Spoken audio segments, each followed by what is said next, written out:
بسم اللہ الرحمن الرحیم نحمده ونصلی علی رسولہ الکریم اما بعد بسم اللہ الرحمن الرحیم۔ عزیز طلبہ، آج ہم کنز الدقائق حصہ دوم سبق نمبر 71 شروع کر رہے ہیں۔ اس سبق میں ہم کتاب الحوالہ سے متعلق پڑھیں گے۔ کتاب الحوالہ کی جملہ احکام مصنف علیہ الرحمہ نے 7 بحثوں میں تقسیم کیا ہے۔ ان 7 بحثوں میں سے پہلی بحث عقد حوالہ کی تعریف، دوسری بحث عقد حوالہ کی شرائط اور تیسری بحث عقد حوالہ کے حکم سے متعلق ہم نے سبق نمبر 70 میں تفصیلاً پڑھ لیا۔ آج کے اس سبق میں ہم انشاءاللہ تعریف الطوا، الاختلاف بین ارکان الحوالہ، الحوالۃ المقیدہ اور کتاب کے خاتمہ سے متعلق پڑھیں گے۔ تو عزیز طلبہ، آتے ہیں کتاب کی طرف۔ سب سے پہلے ہم عبارت پڑھتے ہیں، وَهُوَ أَن يَجْحَدَ الْحَوَالَةَ وَيَحْلِفَ وَلَا بَيِّنَةَ لَهُ عَلَيْهِ أَوْ يَمُوتَ مُفْلِسًا فَإِنْ طَلَبَ الْمُحْتَالُ عَلَيْهِ الْمُحِيلَ بِمَا أَحَالَهُ فقال المحيل أحلت بدين لي عليك وضمن المحيل مثل الدين وإن قال المحيل للمحتال أحلتك لتقبضه لي فقال المحتال لا بل أحلتني بدين لي عليك فالقول للمحيل ولو أحال بما له عند زيد وديعة صحت فإن هلكت برئ وكره السفاتج۔ مصنف علیہ الرحمہ یہ بیان فرما رہے تھے کہ جب عقد حوالہ تام ہو جائے تو پھر اس کا حکم یہ ہے کہ محیل جو ہے وہ بری ہو جاتا ہے دین سے، لہذا اب محیل پر دین کے بابت کسی قسم کا رجوع نہیں کر سکتا الا بالطوا، مگر ایک صورت میں کہ جب محتال کا حق ہلاک ہونے لگے اور حق کو خطرہ ہو۔ امام ابو یوسف رحمہ اللہ تعالیٰ فرماتے ہیں طوا کی صورت میں بھی، یعنی ہلاکت محتال بھی کی صورت میں بھی وہ رجوع نہیں کر سکتے۔ وہ فرماتے ہیں اس لیے کہ عقد حوالہ سے محیل مطالبہ دین اور دین دونوں سے بری ہو جاتا ہے۔ جب دونوں سے وہ بری ہو چکا ہے تو اب بعد میں اس پر رجوع کرنا کی کوئی صورت نہیں۔ وہ ہوا اب طوا کیسے کہتے ہیں؟ تو طوا کی 2 شرطیں ہیں۔ وہ ہوا ان یجحد الحوالۃ، اور اس کی صورت یہ ہے کہ محتال علیہ عقد حوالہ کا انکار ہی کر دے، کہہ دے میں نے آپ کا دین اپنے سر پر نہیں لیا، اپنے ذمہ نہیں لیا۔ وَيَحْلِفَ، اور اس پر وہ قسم بھی اٹھا لے۔ وَلَا بَيِّنَةَ لَهُ عَلَيْهِ، اور یہاں پر جو محتال علیہ ہے یا محیل ہے ان کے پاس بینہ بھی موجود نہ ہو اس کے خلاف، جو گواہی دے دے کہ اس نے عقد حوالہ قبول کیا ہے۔ او یموت مفلسا، یا وہ اقرار تو کرتا ہو محتال علیہ لیکن وہ اس کو موت آئے اس حال میں کہ وہ مفلس ہو، فقیر ہو، محتاج ہو، اس کے ہاتھ میں کچھ بھی نہ ہو، یعنی وہ مال وغیرہ نہ عین کی صورت میں نہ دین کی صورت میں نہ کفیل کی صورت میں نہ چھوڑے، اسی حالت میں افلاس کی حالت میں مر جائے، تو فرماتے اس صورت میں بھی پھر محتال جو ہے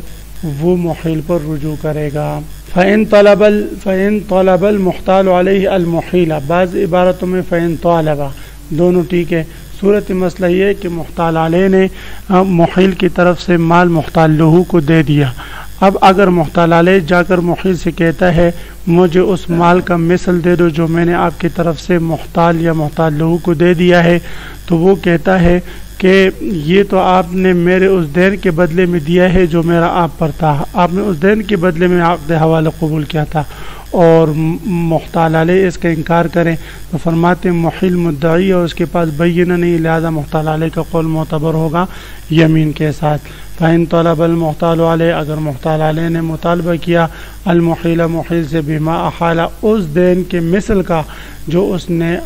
بصورت حوالہ کے دے دیے اس کے دائن کو، فقال المحیل، محیل آگے سے کہے احلت بدین لی علیک، میں نے تو آپ سے حوالہ کیا تھا اس دین کے بدلے، اس دین کے سبب، لی علیک جو دین میرا آپ پر ثابت ہے۔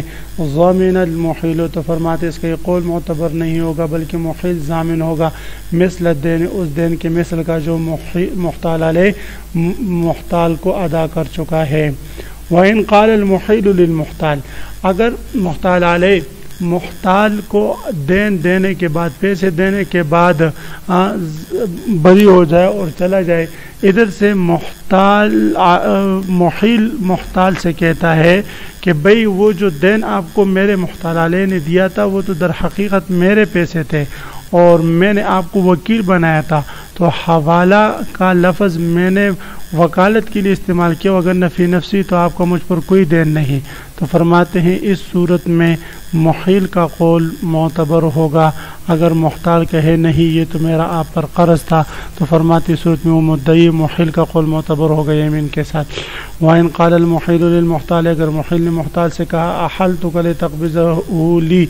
میں نے آپ کی طرف حوالہ کیا فلاں شخص کو کہ وہ آپ کو دین دے دے، لِتَقْبِضَهُ یہ اس لیے حوالہ کیا تھا تاکہ آپ وہ اس سے مال قبضہ کر لے، لی میرے لیے۔ فقال المحتال، محتال کہتے لا بل احلتنی بدین، بلکہ آپ نے تو مجھے حوالہ کیا اس دین کے سبب لیا علیہ کا جو میرا آپ پر ثابت ہے۔ فالقول للمحیل، تو قول محیل کا معتبر ہوگا۔ ولو احال بما له عند زید ودیعۃ، صورت مسئلہ یہ ہے کہ اگر کوئی شخص حوالے مقیدہ کرتا ہے، حوالے مقیدہ کی صورت بیان ہو رہی ہے، اس کی صورت یہ ہے کہ اگر زید بکر سے کہتا ہے کہ بکر فلاں شخص کا مجھ پر یعنی عامر کا مجھ پر قرض ہے، لہذا فلاں شخص کے پاس جو میرا مال ہے بطور ودیعت کہ وہ مال لے کر اس سے اور وہ قرض میرا ادا کر دے، اور وہ کہتے ہیں ٹھیک ہے میں حوالہ قبول کرتا ہوں، تو فرماتے ہیں یہ جو عقد حوالہ ہے یہ اس مال ودیعت کے ساتھ مقید ہے، اگر وہ ودیعت کا مال باقی رہے تو یہ جا کر اس سے وصول کر لے اور اس کے دائن کو محتال کو دے دے، اور اگر وہ مال ودیعت ضائع ہو جائے، ہلاک ہو جائے، تو عقد حوالہ بھی باطل ہو جائے گا، اس لیے کہ مقید بمال الودیعت تھا۔ وَلَوْ أَحَالَ بِمَا لَهُ عِنْدَ زَيْدٍ، اگر محیل نے کسی کو حوالے کیا اس مال کے ساتھ جو اس کا ہے زید کے پاس، ودیعتاً بطور ودیعت کے صحت، تو یہ عقد حوالہ صحیح ہے۔ فَإِنْ ہلاکت، بس اگر مال ودیعت ہلاک ہو جائے، بریعت وہ بری ہو جائے گا۔ وَقُرِحَ السَّفَاتِجُ، سفاتج یہ سفتجہ کی جمع ہے، سفتجہ سین کے ضمہ اور تا کے فتح کے ساتھ، اور سفتجہ کہتے ہیں محکم چیز کو، مضبوط چیز کو، ٹوس چیز کو، پکے اعتماد کا نام جو ہے وہ سفتجہ ہے۔ یہ قرحہ سفاتج یا سفتجہ، سفتجہ سے جو کو مکروہ کہا گیا ہے، اور یاد رکھیں عزیز طلبہ کراہت جب مطلقاً ذکر ہوتی ہے متون کی کتابوں میں تو اس سے مراد مکروہ تحریم ہوتا ہے۔ تو اس قرحہ صفاتجو سے مصنف علیہ الرحمہ ہنڈی کا مسئلہ بیان فرما رہے ہیں۔ ہنڈی کا مسئلہ آپ تو سمجھتے ہیں کہ ایک شخص ریاض میں سعودی عرب میں بیٹھا ہوا ہے، وہاں سے وہ خلاف قانون کسی کو پیسے دیتا ہے، ریال دیتا ہے بھئی کہ یہ ریال آپ لے لیں، اور پاکستان میں جو ہے آپ کے بندے میرے گھر والوں کو اتنے پیسے دے دیں، تو اس کو جو ہے ہنڈی کا کاروبار کہا جاتا ہے، اور سفتجہ عربی میں کہا جاتا ہے۔ اس کی مختلف صورتیں ہیں۔ پرانے زمانے میں اس کی ترتیب صورت یہ ہوا کرتی تھی کہ کوئی شخص ایک شہر سے دوسرے شہر کی طرف جا رہا ہوتا، تو اگر اس کے پاس پیسے ہوتے تو راستے کے خطرے اور ڈاکوؤں کے خطرے سے بچنے کے لیے وہ کسی مالدار آدمی کو وہ پیسے دے دیتے اور اس سے کہتے کہ آپ مجھے پرچی دے دیں اور فلاں شہر میں پھر آپ کے بندے مجھے پیسے دے رہے یا آپ کے رشتہ دار جو بھی ہو، تو وہ راستے کے خطرے سے وہ ٹل جاتا اور پیسے اس کو اپنے شہر میں مل جاتے۔ تو اس کو جو ہے سفتجہ کہا جاتا ہے۔ اس کی مختلف صورتیں، بہرحال اگر مقصد اس قسم کے قرض دینے کا مالداروں کو یا ہنڈی والوں کو یہ ہو کہ وہ راستے کے کاروبار سے، راستے کے خطرات سے بچ جائے یا حکومتی ٹیکسوں سے بچ جائے، قانونی راستے سے بچ جائے، قانونی راستے کے لیے